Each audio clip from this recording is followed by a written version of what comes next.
आपको अमेठी का आरिफ तो याद होगा और उसका दोस्त सारस भी, जिसे वन विभाग ने बीते दिनों छीन लिया था और उसे कानपुर के चिड़ियाघर में भेज दिया गया था, जिसके बाद यूपी में राजनीति शुरू हो गई थी। अखिलेश यादव खुद आरिफ के साथ कानपुर के चिड़ियाघर तक पहुंचे थे। वहीं अब एक और नया मामला सामने आया है यूपी से ही, और ये नया मामला सामने आया है सुल्तानपुर से। नमस्कार, मेरा नाम है कुलदीप द्विवेदी और आप देख रहे हैं वन इंडिया हिंदी। इंसान और जानवरों के बीच दोस्ती का गहरा रिश्ता काफी पुराना है। तमाम जानवर आम इंसान के आसपास ही और साथ में रहते हैं। अगर दोनों के बीच एक बार दोस्ती हो गई तो ये फिर जन्मों जन्म तक रहती है। ऐसी ही एक और दोस्ती की मिसाल यूपी के सुल्तानपुर से देखने को मिली है। यहाँ एक अफरोज नाम के शख्स ने आरिफ की तरह ही सारस पक्षी के साथ दोस्ती कर ली है। ये दोस्ती ऐसी हो गई कि वो दोनों खाना भी साथ साथ खाने लगे थे, जैसे आरिफ की वीडियो सामने आए थे। लेकिन ये दोस्ती 6 महीने से ज्यादा नहीं टिक सकी, क्योंकि मंगलवार को वन विभाग की टीम ने युवक के घर पहुंचकर सारस पक्षी को अपने कब्जे में ले लिया और अपने साथ लेकर चली गई, जिसके बाद अफरोज दर बदर भटक रहा है और परेशान है। दरअसल सुल्तानपुर जिले के छतौना गांव के रहने वाले अफरोज को लगभग 6 महीने पहले सारस पक्षी तालाब में मिला हुआ था। तब ये बच्चा था और उसे वो अकेला पाकर कुत्तों से बचाते हुए अपने घर ले आया था।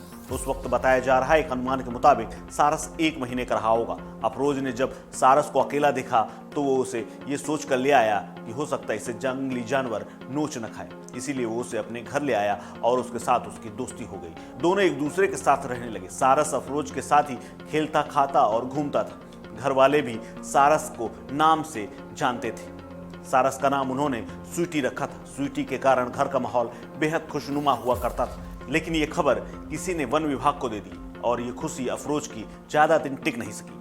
किसी को यह आभास भी नहीं हुआ कि जिस स्वीटी को वो इतना मान और सम्मान और उसके साथ इतना मिलजुल रहे हैं, उसे वन विभाग एक दिन ले जाएगा।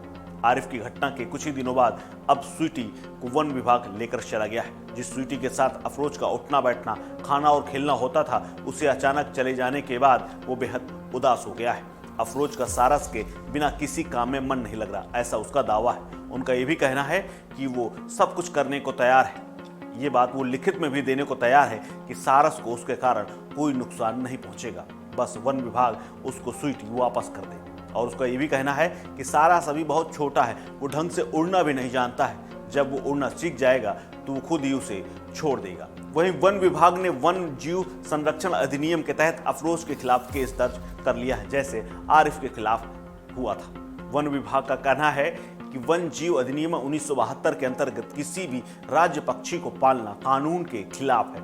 इसीलिए सारस को अफरोज के घर से लाया गया है और उसे प्रभागीय वन अधिकारी के घर में रखा गया है। वहां उसके खाने पीने की पूरी व्यवस्था की जा रही है। विभाग का यह भी कहना है कि मुख्य वन संरक्षक के निर्देश पर यह पक्षी उससे लेकर के आया गया है, जिसकी पूरी देखभाल की जा रही है और जल्द ही उसे उचित स्थान पर पहुंचा दिया जाएगा। यानी यूपी में बीते कुछ दिनों में ये 2 मामले एक साथ आ गए हैं। एक में राजनीति हो रही, वहीं दूसरा संवेदनशीलता की वजह से चर्चाओं में। अब देखना है वन विभाग अपने नियमों से बंधा हुआ है, क्या वो इसको देता है या फिर वो अपने पास अपने संरक्षण में रख लेता है। इस खबर में फिलहाल इतना ही। अपडेट्स के लिए बने रहिए वन इंडिया हिंदी के साथ।